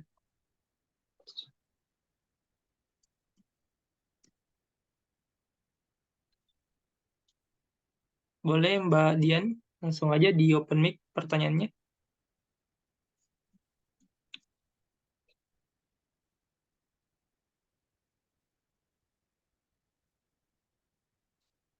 Oke, silakan Mbak. Halo, selamat malam. Kedengeran Malam. nggak sih? Kedengaran, Oh ya, kedengaran Mbak. mohon maaf izin bertanya terkait esai kan saya udah pernah susun gitu. Tapi kayak untuk mengurutkan per paragraf itu masih kesulitan gitu loh Kak. Jadinya mungkin ada tips gitu supaya bahasanya itu agak nyambung gitu. Gimana sih caranya? Itu aja. Oke, boleh mungkin dari Isul nanti setelah itu baru Mbak Rini sekalian tampilin esainya. Uh, Tadi yang saya tangkap berarti kayak masih kesulitan ya untuk mungkin biar paragrafnya nggak kepanjangan atau biar strukturnya agak lebih make sense lah ya, biar nggak dirasa lompat-lompat. salah satu tipsnya teman-teman untuk menyusun esai itu adalah eh, esai itu nggak bisa dikerjain sehari selesai, nggak bisa. Kalau misalnya kita jarang nulis ya, esai itu nggak bisa sehari langsung selesai. Jadi teman-teman bisa misalnya, ini salah satu, mungkin banyak teman-teman yang tahu Awardi LPDP yang kuliah di Harvard, yang pakai kacamata cewek, kacamata rambutnya pendek itu, yang dia itu Harvard Graduate School. Dia pernah bilang kalau esai itu jangan langsung sehari langsung dianggap selesai, enggak. Jadi teman-teman nyusun dulu sedemikian rupa, keluarin semua isi kepalanya. Udah itu istirahat dulu, terus kembali baca. Baca kembali esainya, pasti bakal nemu satu bagian yang dirasa kurang. Jadi itu terus dibuat. Dan itu kemarin saya lakukan berulang-ulang. Dan cara lainnya adalah teman-teman mungkin berbanyak baca buku yang lain juga, misalnya baca-baca buku novel dan lain sebagainya. Dan yang ketiga adalah teman-teman minta orang lain untuk baca esai teman-teman. Nah, saya kemarin minta senior saya yang alumni Fakultas Bahasa dan Sastra, karena memang senior saya ini memang seorang jurnalis. Dan ya teman-teman harus terima apapun yang mereka sampaikan. Saya waktu itu sampai-sampai dibilang, ah nggak ada salam atau gimana ya teman-teman, nggak ada pembukaan, langsung dia balas chat saya langsung bilang, saya capek baca esai kamu, ini apa sebenarnya, kamu mau jelasin apa, itu langsung begitu. Dan teman-teman harus terima dan harus paham maksudnya apa.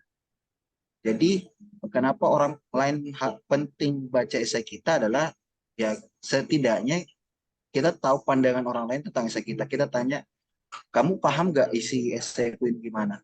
Kamu bosan nggak baca esaiku?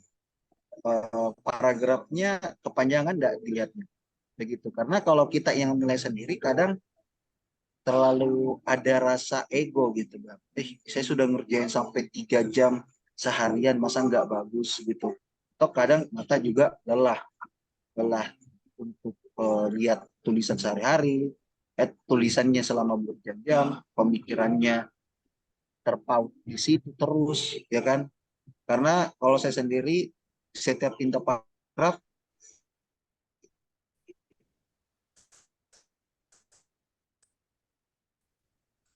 selalu lupa yang di atas itu apa. Jadi kadang harus dibaca ulang biar buat itu.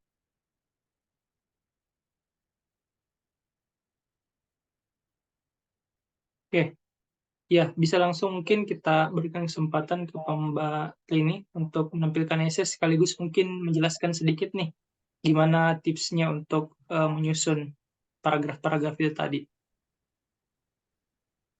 Oke, baik.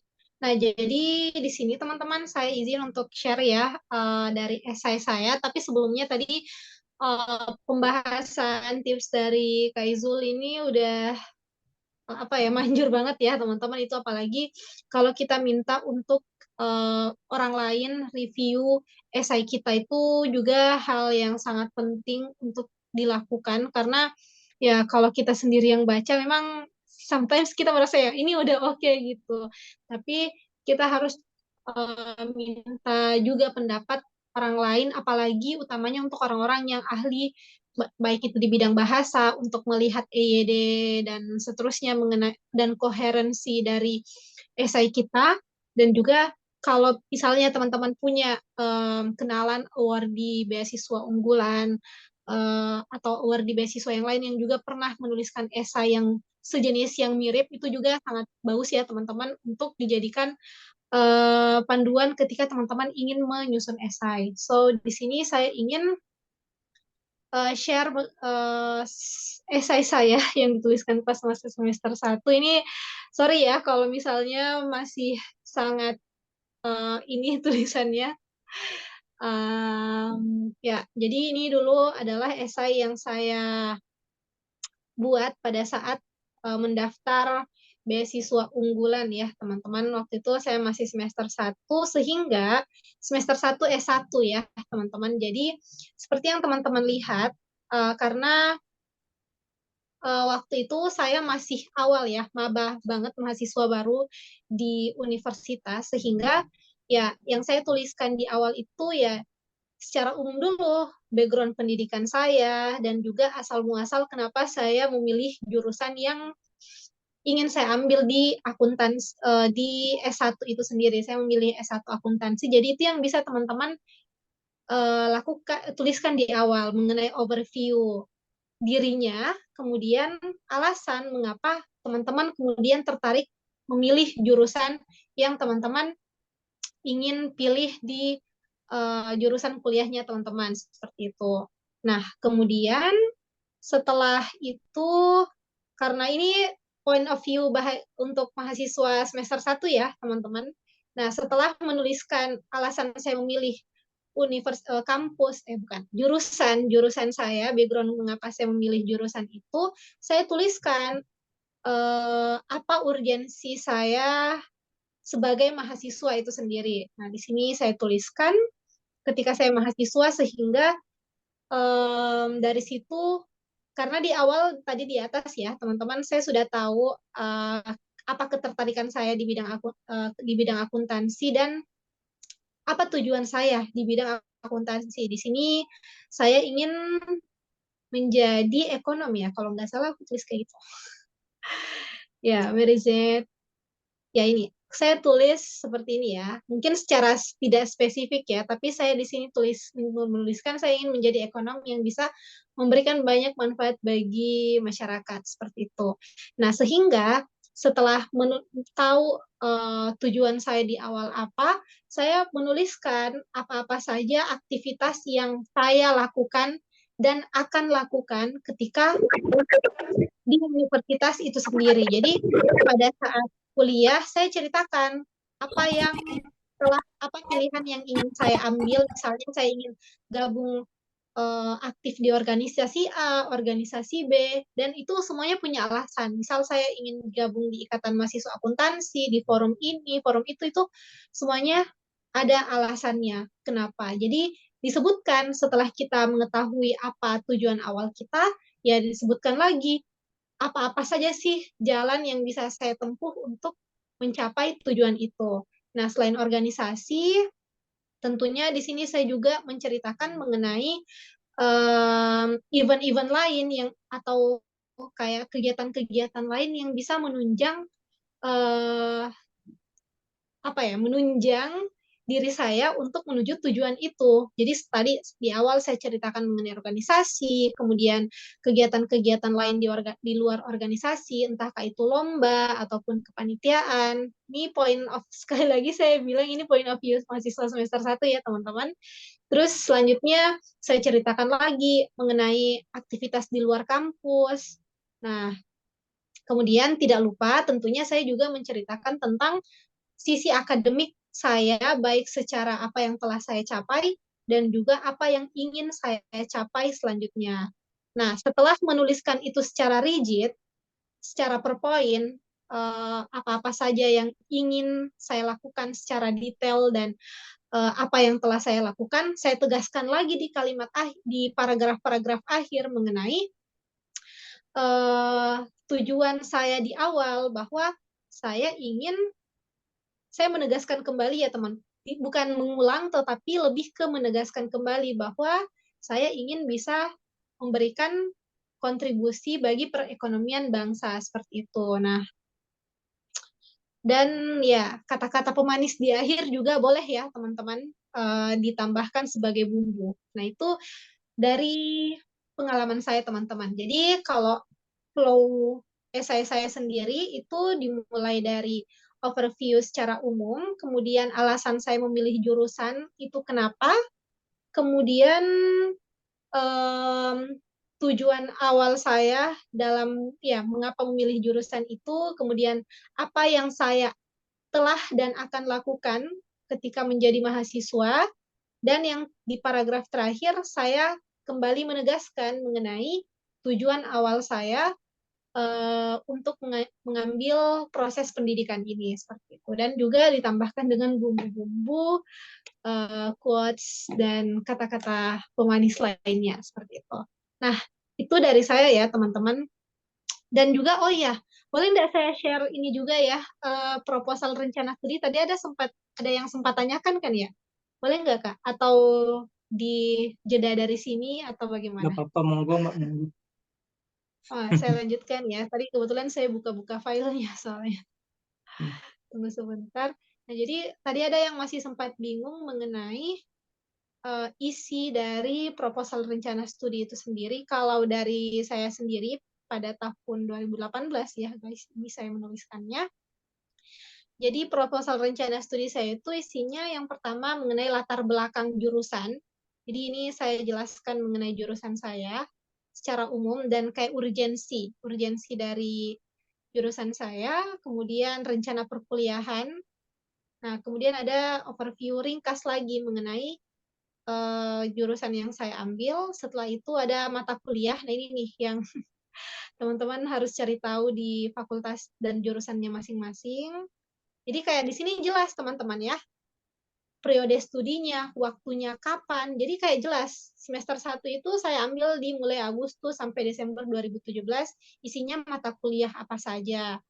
Dan seterusnya sampai benar-benar tercapai batas maksimum kita lulus. Jadi di sini sudah ada proyeksinya. Oh, saya berencana lulus di semester 7 di bulan Desember tahun 2020 seperti itu. Jadi di sini betul-betul rigid teman-teman kelihatan mulai dari semesternya, kemudian itu di tahun berapa, bulan berapa, dan di masing-masing semester itu teman-teman mengambil mata kuliah apa seperti itu. Jadi bisa kelihatan pada saat di akhir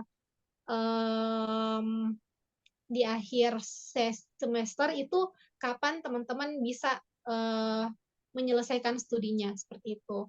Nah, kemudian ada waktu pelaksanaan studi, saya jabarkan lagi apa saja, kemudian rencana skripsi. Nah, ini rencana skripsi yang saya tuliskan, jadi kayak rancangan penelitiannya secara umum itu seperti apa. Nah, ini bisa secara overview saja. Dan kalau bisa dituliskan, kalau teman-teman sudah ada gambaran judulnya, itu mungkin akan lebih baik. Kalau di sini saya belum menuliskan secara rigid ya, judulnya apa, tetapi secara gambaran umum, itu mulai kayak latar belakang, dan juga tujuannya sudah jelas di bidang apa. Kemudian saya juga menceritakan mengenai aktivitas di luar perkuliahan, dan juga implementasi hasil, atau mungkin bagian ini ya, yang di luar perkuliahan ini teman-teman boleh skip. Tapi yang paling penting itu juga setelah menceritakan membahas mengenai penelitiannya, teman-teman boleh juga membahas mengenai implementasi hasil studinya di masyarakat. Jadi tadi udah ada topik skripsinya, latar belakangnya apa. Nah, di poin terakhir teman-teman boleh menjelaskan apa sih implementasi atau kebermanfaatan hasil studi teman-teman itu untuk masyarakat seperti itu. Dan terakhir penutup. Ya, itu mungkin dari saya, teman-teman semua. Sekian. Saya kembalikan ke Kak Farid. Oke, baik. Sip. Teman-teman, nanti kita ini mungkin sudah nanti kita bisa, sebelum kita tutup, kita akan dengarkan nih nanti 2 tips paling ampuh mungkin atau versi dari 2 pemateri ini yang akan diberikan sebelum teman-teman kembali meramu esainya atau memformulasikan esainya ya di tahap administrasi. Nanti kita dengarkan dari Izul dan juga Mbak Rini. Tapi sebelum itu mungkin kita bisa dokumentasi dulu ya kepada teman-teman sekalian. Mungkin yang bisa open cam, silakan open cam. Uh, kita doakan ya, yang open cam ini nanti bisa lulus lah menjadi award di BU. Ayo, yang bisa open cam-nya. Kita ambil untuk slide 1 dulu nih. Ini belum selesai ya, nanti kita masih mau dengerin nih dari 2 pemateri kita, akan ada nih tips-tips trik terakhir yang akan diberikan kepada teman-teman. Oke, silakan yang bisa open cam. Kita saling berdoa dan menyiapkan bersama yang open cam bisa lulus jadi award di beasiswa unggulan di tahun ini 2023. Oke, kita hitung 3, 2, 1. Kalau udah nggak ada yang mau, nggak ada mau didoain lagi, kita langsung aja ambil picture-nya ya. 3, 2, 1. Slide pertama ya. Tahan. Oke, sekali lagi masih slide 1 gaya yang lain lah. 1, 2, 3. Tahan. Oke, berikutnya slide 2. Teman-teman bisa menyalakan open cam yang bisa. 3, 2, 1. Oke, siap ya. Oke, itu tadi. Nah, berikutnya jangan live dulu, masih ada apa namanya? Overview, saran dan tips dari dua pemateri kita hari ini, Izul dan Mbak Rini. Waktu dan tempat dipersilakan. Dari Izul bolehlah berikan nasihat atau saran-saran paling empuh dari Izul. Ya, kalau saya sendiri teman-teman dalam mendaftar beasiswa itu yang paling pertama adalah kita harus sadar bahwa beasiswa ini adalah versi lain dari kita dibiayai kuliah oleh orang lain. Tapi bedanya kalau umumnya kan teman-teman di sekitar kita biaya kuliah, mereka kuliah dibayar orang tua atau satu orang atau satu dua orang lah. Tapi kita harus sadar bahwa seorang penerima beasiswa itu artinya mereka dibiayai seluruh masyarakat yang ada di Indonesia, dibiayai oleh tetangga, dibiayai oleh para polisi, dibiayai oleh keluarga kita yang lain, dan itu harus kita tetapkan dan kita harus yakini bahwa ya beasiswa itu memang penghargaan, tapi ada moral atau tanggung jawab besar yang harus dipertanggungjawabkan. Dan selain itu, kedua adalah teman-teman harus eh, serius untuk mencapai beasiswa ini. Misalnya teman-teman, karena ini kan waktunya pendek ya, mungkin teman-teman bakal bilang, esai nanti deh, proposal rencananya nanti deh. Itu sebaiknya dihilangkan. Kalau memang teman-teman nggak sibuk-sibuk banget, usahain setidaknya 1-2 jam lah ya. Atau mungkin kalau belum bisa ngetik, teman-teman cari referensi di Instagram, oh tips beasiswa begini, tips susun esai gini. Seperti itu. Atau mungkin teman-teman lagi nggak bisa buka sosmed, tapi lagi sering ikut rapat, teman-teman lihat di situ. Oh, ada nggak ya orang yang ahli di bidang ini? Contohnya misalnya untuk susun esai, teman-teman lihat, oh ada senior yang kebetulan mahasiswa sastra, oh masih senior yang kebetulan wartawan, oh minta tipsnya, jadi gitu. Dan ketiga terakhir adalah teman-teman, uh, bukan terakhir, ketiga adalah berbanyak doa teman-teman. Itu penting banget sih, karena itu kalau saya sendiri itu yang nguatin mental juga. Dan yang keempat, saya nggak tahu ini bakal dianggap serius atau enggak, teman-teman kurangi perbuatan yang dilanggar agama dulu sebenarnya. Karena sebenarnya teman-teman, kalau saya sendiri kemarin itu waktu saya daftar beasiswa itu, sekali saya misalnya kayak let's say kayak masuk WC nggak ucap salam, itu saya paling ngerasa berdosa banget. Nggak tahu kenapa tiba-tiba gitu, ngerasa wah kayaknya chance untuk lolos beasiswa kurang. Jadi betul-betul ya kayak waktu teman-teman mau melaksanakan UN lah ya, yang tiba-tiba langsung sering di masjid dan lain sebagainya. Karena teman-teman kalau teman-teman